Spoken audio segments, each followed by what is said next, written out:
Avec un peu plus de recul ce soir, on va analyser ensemble les conséquences du vote hier, le paysage politique. Qu'est-ce qui peut vraiment changer avec cette présidentielle? Le regard critique du philosophe ce soir, Michel Onfray, bonsoir. Bonsoir. Bienvenue. Alors, vous n'avez pas été spectateur hier, Michel Onfray, de la soirée électorale, puisque vous l'avez vous-même commenté en quelque sorte, en direct et en public depuis le théâtre Antoine à Paris. Le tout était retransmis sur Facebook Live et votre site, michelonfray.com. Réagir à chaud ainsi, c'est un exercice... j'allais dire pas habituel pour un philosophe qui prend toujours du recul et de la distance. Comment vous l'avez vécu? C'est inhabituel parce qu'on ne les invite pas et qu'on a toujours les mêmes qui s'en viennent commenter les chiffres nouveaux, même si pendant 6 mois ils ont dit tout et n'importe quoi, le contraire de tout, on les invite à nouveau, et un peu comme avec la météo, il nous donne le temps qu'il a fait hier avec une extrême précision, mais rarement le temps qu'il va faire demain.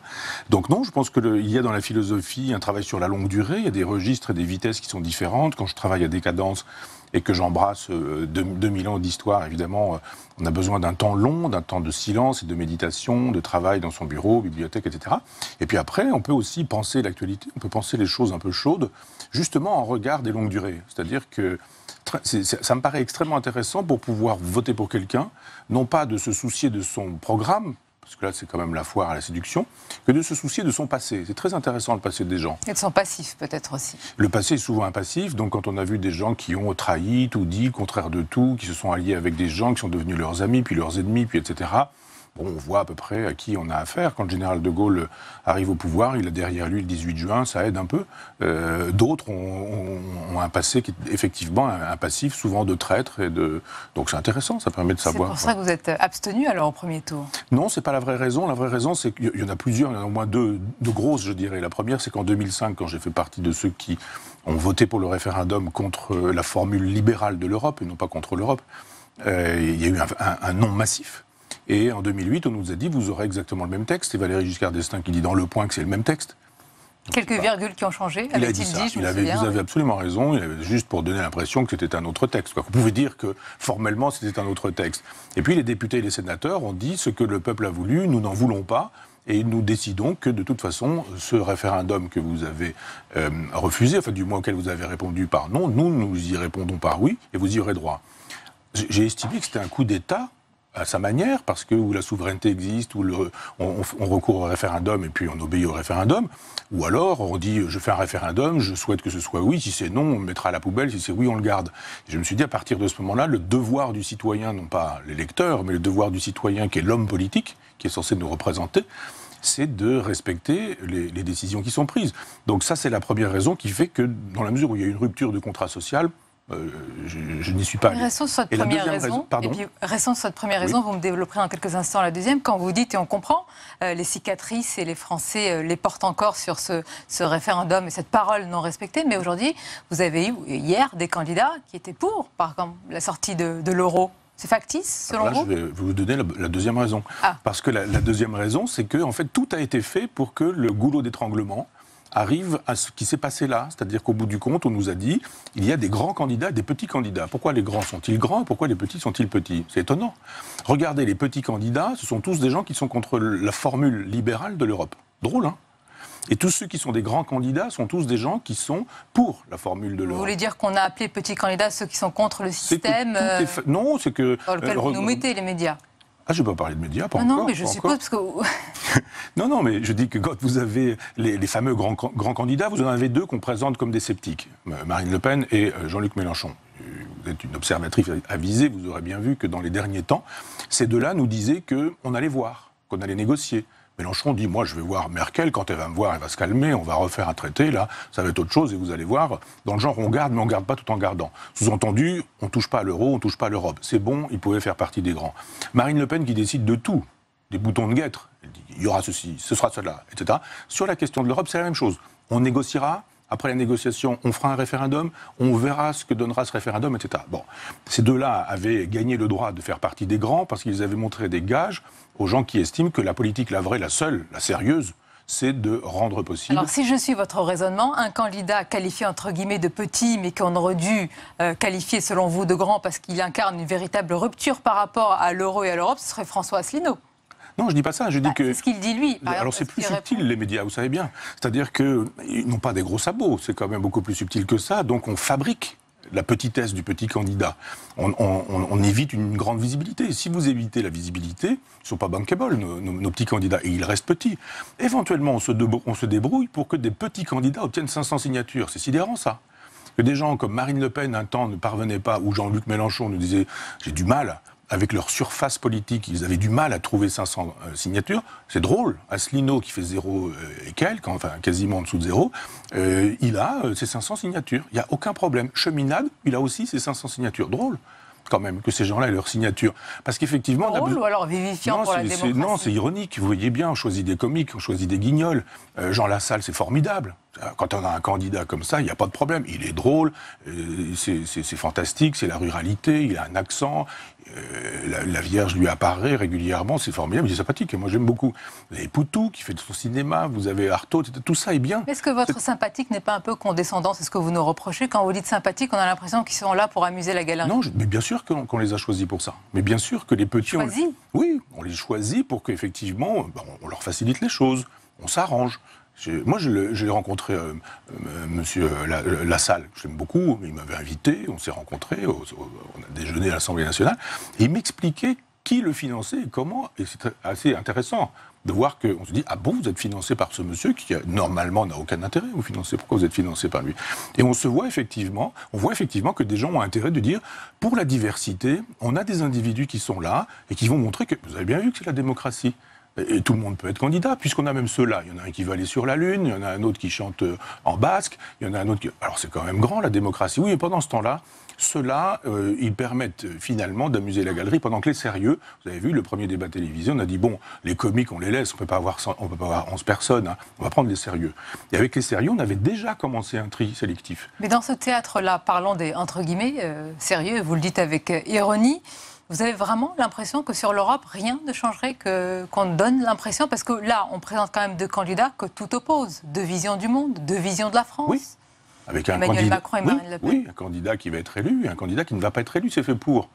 C'est une élection à un tour, l'élection présidentielle, et le président a été élu hier. La preuve, il a déjà fait la fête. Hein, oui, c'est pas parce qu'il a fait la fête que les Français... Voilà. Je vois mal comment un candidat qui a tout le monde pour lui, Macron, il a l'Union rationaliste des athées, en même temps le pape, il a le MEDEF, mais en même temps il a la CGT, il a la droite, puis il a la gauche, il a Juppé, mais il a aussi qui l'on voudra, enfin, il a tout le monde. Mais donc, ça veut dire qu'il est habile ou qu'il est fabriqué? Non, il est fabriqué. Bien sûr qu'il est fabriqué.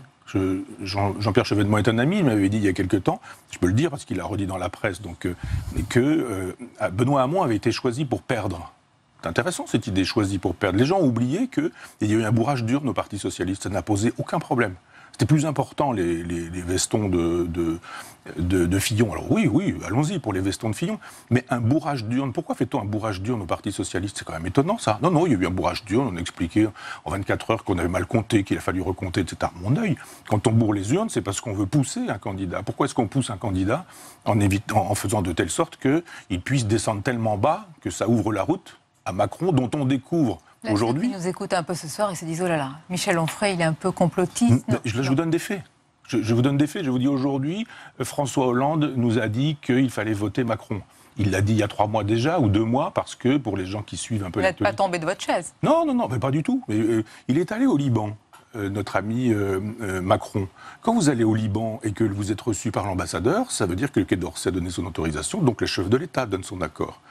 Marine Le Pen est allée aussi, reçue par le président. Pas par les mêmes. C'est pas exactement la même chose. Je vous dis, voilà. Ah oui, non, mais le président du Liban, il est souverain et autonome, il reçoit qui il veut. En revanche, quand vous êtes reçu par l'ambassadeur du Liban, vous êtes reçu par la France. C'est le candidat du système, le candidat de la République, le candidat du président. Oui. Oui, c'est ça, c'était le candidat du président, donc tout a été fait pour qu'il soit élu, et il va être élu. Mais au-delà peut-être des candidats, et c'est ce que vous pointez souvent, Michel Onfray, c'est peut-être ce qui est le plus inquiétant, au-delà du nom d'un tel ou d'une telle, c'est que selon vous, on a renoncé à notre souveraineté. C'est-à-dire que vous dites, directement, qu'on prend nos ordres à Bruxelles. Ça veut dire quoi? Que demain, le 8 mai, on va passer un coup de fil à qui? À Madame Merkel? Ah, c'est pas nous qui allons passer des coups de fil, on va nous passer des coups de fil, comme on sonne un domestique. en disant « Monsieur le Président », d'ailleurs vous avez vu, hein, aujourd'hui c'est extraordinaire la bourse, c'est formidable. Tous les marchés sont rassurés, moi j'ai lu la presse ce matin, en Allemagne on souffle, aux États-Unis on voit que les marchés sont très heureux et très contents, on a bien voté, les marchés sont tranquilles, sont heureux, sont contents. Ben voilà, tout est fait pour ça. Donc oui, effectivement, le chef de l'État qui nous donne l'impression qu'il va choisir, ne choisira rien parce que le jour où il sera élu, on lui fera savoir ce qu'il faut faire parce qu'il y a une feuille de route. Et la feuille de route, elle est à Bruxelles. Qu'est-ce que vous proposez? Est-ce qu'il faut faire exploser quoi? Les règles du jeu? C'est un État... Je propose ça, moi. Je propose... Maastrichtien, c'est ça? Maastrichtien, oui. Il faut le casser. Et qu'est-ce qu'il faut faire? Une révolution? Parce qu'Emmanuel Macron, vous avez lu son livre ou vu le titre? Ah oui, ça c'est pour rire. Révolution chez Macron, laissez-moi rire. Enfin, c'est quoi une vraie révolution? Alors, elle doit se faire dans la rue avec violence? Alors, soit on est dans la logique de Jean-Luc Mélenchon, c'est la révolution jacobine, on coupe les têtes. C'est Robespierre. Moi, c'est mon ennemi, Robespierre. Je pense que on ne doit pas pouvoir faire couler le sang et les guillotines sont à refuser. Moi, mon modèle, c'est plutôt la Commune de Paris. La Commune de Paris met le feu à la guillotine. Dans ce que je propose ici, c'est effectivement une révolution si on veut, mais je ne veux pas galvauder le mot. Je dis juste qu'on doit, sans faire couler le sang, évidemment, sans couper des têtes, même symboliquement, même réellement, dire réorganisons les choses autrement. C'est-à-dire que on a le vieux schéma, la cité de Dieu, la cité des hommes, chez Saint-Augustin, on nous dit dans le ciel, il y a un Dieu, donc sur terre, il faut qu'il y ait son équivalent, et c'est la monarchie pendant des siècles. La Révolution française dit on arrête avec la monarchie. Il y a deux courants dans la Révolution française. Un premier qui est jacobin et qui nous dit on arrête sans arrêter tout en arrêtant. C'est-à-dire que Robespierre restaure le culte de l'être suprême, le temple de la raison, en disant il faut de la mystique pour faire de la politique. La mystique, c'est moi, en gros, c'est moi le chef. J'ai avec moi le clergé. Et puis, donc ça veut dire qu'on a une descente comme ça, ça descend du haut comme ça, et c'est ce qu'on appelle la hiérarchie. Étymologiquement, le pouvoir du sacré. Et ça descend jusqu'au sujet, jusqu'au manant. Et les manants, ils obéissent. On leur dit, il faut faire ça, il ne faut pas faire ça sur le marché, vous n'avez pas le droit d'exposer un lapin, parce que les directives de Bruxelles vous expliquent que si vous n'avez pas une chambre froide qui a été achetée à tel endroit avec les normes ceci, etc., vous ne pouvez pas. Donc voilà. C'est le système que vous voulez écarter en faveur de... Je dis, on part de la base. Et cette révolution que je propose, si vous voulez vraiment qu'on utilise le mot, mais moi je ne l'utilise pas. Non, c'est la pensée provinciale plutôt Oui, si vous voulez. Si on peut la résumer oui, d'ailleurs, parce que pour moi, provincial, vous y êtes né, vous y êtes toujours, et vous... C'est formidable, les provinces. Et la province. Je n'ai pas dit le contraire. Non, je n'ai pas dit que vous l'aviez dit.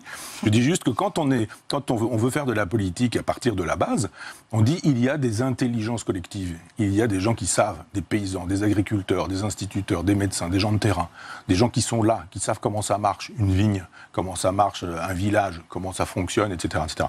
Redonnons le pouvoir aux communes avec des gens qui sont susceptibles de faire de telle sorte que le citoyen fasse le pouvoir. C'est le principe de l'autogestion. Et puis après, ça grimpe. C'est-à-dire ça ne descend pas du ciel, ça grimpe jusqu'à un État, on ne va pas rentrer dans le détail, mais on peut constituer un État qui soit libertaire parce qu'il serait la garantie des libertés, plutôt que l'État théocratique qui décide qu'il est autoritaire et le chef décidera pour tout le monde. Nous attendons des solutions d'un homme providentiel. C'est pourquoi, d'ailleurs, ils nous séduisent. Avec moi, il y aura plus de neige en hiver. Vous préférez la fameuse décence ordinaire d'Orwell. Oui, mais j'aime les gens qui sont au contact du réel. En vérité, je reçois de nombreux invités, vous le dites vous avec talent, cette forme d'État finalement nouveau que vous voulez, mais d'autres l'ont dit et n'y arrivent pas. Pourquoi est-ce qu'on n'arrive pas justement? Quels autres? D'autres personnalités qui ont venues de la société civile, qui ont voulu incarner cet État-là, qui serait moins centralisé, etc. Et n'y arrivent. Si vous voulez que je cite des noms, il y a Alexandre Jardin, il y en a d'autres. Pourquoi est-ce qu'on y a... écoutez, sérieux. Mais pourquoi j'allais dire, votre idée, votre inspiration marcherait plus que celle des autres, qui est basée sur la même idée? Je ne dis pas ça. Je dis qu'Alexandre Jardin, il avait une excellente idée. Il a dit à un moment donné, il va falloir qu'une espèce de consultation citoyenne permette de faire monter, de faire émerger un nom. J'ai trouvé ça extrêmement intéressant. Quelle est la méthode Onfray? Et comment ça s'est passé avec Jardin? Un jour, il a dit, au fait, le nom qui émerge, c'est le mien. Et c'est moi qui serai le candidat de cette société. Et d'un seul coup, les gens ils ont découvert à la radio, à la télévision, qu'Alexandre Jardin s'était autoproclamé candidat de la société civile. Il n'a pas obtenu ses signatures, mais c'était pitoyable. Cette idée était bonne. D'ailleurs, quelques-unes de ces idées sont bonnes. Gardons l'idée pour, vous dites, un État jacobin, Quelques-unes de ces idées sont bonnes parce que c'est les miennes, ce sont les miennes, hein, et qu'il connaît mon travail et qu'il s'en sert assez régulièrement. Non, mais c'est très bien. Moi, quand mes idées dit sont à bon entendeur. Eh oui, il est venu à l'université populaire, il connaît mon travail, et puis vous savez c'est une bonne chose quand on s'inspire des idées des autres, c'est qu'elles sont bonnes. Ce qui est mieux, c'est de les citer. Parce que là, au moins, on est capable de dire qu'on peut travailler en synergie, que par exemple, l'université populaire, c'est très exactement une proposition concrète et qui rentrait tout à fait dans les projets ou les programmes d'Alexandre Jardin, mais ce n'est pas important, Alexandre Jardin. Je pense que ce qui était important, c'était cette idée qui a été dévoyée, hélas. C'est-à-dire cette bonne idée à l'origine d'Alexandre Jardin, elle a été dévoyée par quelqu'un dont on a découvert qu'il était dans une logique jacobine. Il a dit, on a besoin d'un chef, et le chef, ce sera moi. Il est dans cette logique-là. Et si vous, on devait vous classer, je sais que c'est très difficile, que vous n'aimez pas ça, mais est-ce qu'on pourrait dire une gauche anti-libérale et profondément libertaire? Ah ben c'est ça. Si vous voulez des étiquettes, allons-y. Oui, oui, absolument. Gauche antilibérale, c'est ma cohérence depuis le début. Donc certains pointent en disant oui, mais une fois il y a eu celui-ci, puis une fois il y a eu celui-là, etc. Je dis mais oui, on peut effectivement imaginer qu'il y a des contradictions dans cette aventure, mais je vous rappelle que ce qui liait ces individus-là, c'était effectivement une gauche antilibérale. Et précisément une gauche libertaire. Et je dis qui est le personnage qui m'inspire, c'est Proudhon. Oui. Et c'est un socialisme libertaire, justement, qui démarre des communes, des communautés, de l'autogestion, du talent des gens. Mais quand vous dénoncez, critiquez l'Europe, vous savez ce qu'on va vous dire. On va vous accuser de tous les maux. MOTS, MAUX, de tout. Oui, oui. Bon, ça, j'ai un peu l'habitude. Le problème, c'est pas ce qu'on dit de moi ou ce qu'on pense de moi, c'est que des gens puissent entendre un discours alternatif et que les gens puissent se faire directement un avis. C'était pour arriver à cela que je vous disais ça. On ne veut pas entendre un discours alternatif sur l'Europe aujourd'hui? Parce qu'on a eu quand même l'impression, nous, pendant ce débat, qu'il y a eu quand même pas mal de candidats souverainistes qui voulaient la sortie de l'euro, qui voulaient faire la peau à l'Europe. Oui, mais lesquels? Des gens qu'on a... Je ne vais pas citer de nouveau François Asselineau, on va croire que je le soutiens bon matin avec son score. Voilà. Mais pourtant, ces idées ne sont pas audibles. C'est la question de... Il a beaucoup cité de textes et d'articles. Oui, mais il n'avait pas tort. Ça a simplement fait... ça a généré des colibés le lendemain. On s'est moqué de lui, on disait ah là là, il y avait des comiques. Alors que lui montrait qu'il fallait tenir compte de ces règles du jeu pour les contourner. Absolument. Il disait mais en fonction de cet article, vous ne pourrez pas faire ce que vous annoncez. On ne peut pas entendre ce propos-là, qui est un propos juste et un propos vrai. Il dit mais simplement si vous restez dans cette règle du jeu, vous ne pourrez pas. Et c'est dit. Ça n'est pas entendu, ça n'est pas compris, et on dilue tout ça parce qu'on dit, bon, c'est aussi un personnage qui fait partie de ceux qui estiment qu'on doit pouvoir aller sur la Lune, et donc on se dit, bah évidemment, si c'est l'idée de quelqu'un qui pense qu'il faut se dépêcher pour partir sur la Lune, bah voilà, quoi, c'est l'idée de quelqu'un de lunaire pour rester... Le divorce Paris-Provence est une rupture permanente. Comment la soigner aujourd'hui? Est-ce qu'il faut mettre plus de justice, tout simplement, de bon sens? Mais, les Girondins disaient très précisément, il y avait 83 départements à l'époque, hein, les Girondins disaient Paris doit peser 1/83e de la représentation nationale. Ben voilà, ça me paraît normal que Paris ne pèse pas 95%. Combien pèse Paris aujourd'hui? Non, je dis 95, une majorité oui. On dira. Et que tout se passe là. Moi, j'habite en Normandie. Si on doit prendre un train, quand il y en a, si on doit prendre un avion, si on doit, etc. Enfin, tout passe par Paris. Si on veut voir son éditeur, si on veut venir s'exprimer sur les chaînes nationales, ben, effectivement, il n'y a pas de décentralisation. Il faut passer par Paris. Tout est à Paris. Et effectivement, c'est une vraie révolution d'imaginer qu'on pourrait redonner aux provinces des pouvoirs, et notamment de redonner du pouvoir. Ce serait donc celle-là, selon vous, la vraie révolution? Je reviens à l'autre révolution que vous avez critiquée tout à l'heure, parce que, encore une question en tête, malgré tout, Michel Onfray, il n'était pas connu il y a quelques mois, quelques années en tous les cas. Emmanuel Macron, sans parti, sans soutien, il en a eu beaucoup après, et vous les connaissez, on peut les citer. Est-ce que ce n'est pas quand même un changement en douceur, même si le mot révolution est galvaudé, malgré tout? On découvrira un jour que la Bible de ces gens-là, c'est Orwell. C'est-à-dire que vous avez des cabinets de consultation qui ont fabriqué un programme qui n'est pas un programme. Voilà un homme qui nous dit il n'y a pas besoin d'avoir un programme. Et les Français l'auraient avalé tout cru comme évidemment. Ça? Puisque c'est tous les jours qu'on vous fait savoir que finalement il y a les mauvais d'un côté, il y a les bons de l'autre, que les mauvais ils sont parfois ridicules, parfois etc. Les comiques s'en donnent à cœur joie, et puis à un moment donné où vous finissez par dire finalement il ne reste plus que celui-là. Regardez à quoi ça ressemble aujourd'hui toute la palinodie de gens qui disent ah non on ne va pas voter pour Macron, on va voter contre Marine Le Pen. En gros ils sont bien obligés de voter pour celui qui a été choisi par ces cabinets de consultation où on se dit voilà il y a des segments, il va falloir draguer ceux-là. Alors là, un jour, on dit il n'y a pas de culture française. Une autre fois, on va en Algérie et on va parler du génocide. Une autre fois, on va flatter la croupe du cheval de Jeanne d'Arc. La contradiction des responsables politiques, c'est pas nouveau. Non, mais à chaque fois, vous avez emmagasiné un secteur, un segment de la société. Et quand vous avez dit du bien de Jeanne d'Arc, quand vous avez dit du bien du général de Gaulle, quand vous avez dit du bien de François Mitterrand, quand vous avez dit du bien du FLN, par exemple, en Algérie, quand vous avez dit qu'il n'y avait pas de culture française et que vous avez séduit tous les incultes, ça fait du monde, eh bien, il y a un moment donné où chacun n'entend que ce qui lui a été dit personnellement. Il dit, mais ça me va, et ce personnage, on va laisser de côté le reste, finalement, je vais voter pour lui. Voilà pourquoi on a des gens comme Robert Hue qui soutiennent cet individu, qui est aussi soutenu par... Il ne sera pas au gouvernement, oui. Oui, oui, non, mais on cite souvent l'arc de Robert Hue à Alain Madelin. Eh ben oui, alors comment, ou à Madelin, donc c'est quand même un coup de force de réussir un programme de com. C'est ce qui fait qu'un jour, comme par hasard, vous allez acheter cet instrument, ce téléphone, cette voiture, je ne sais quoi.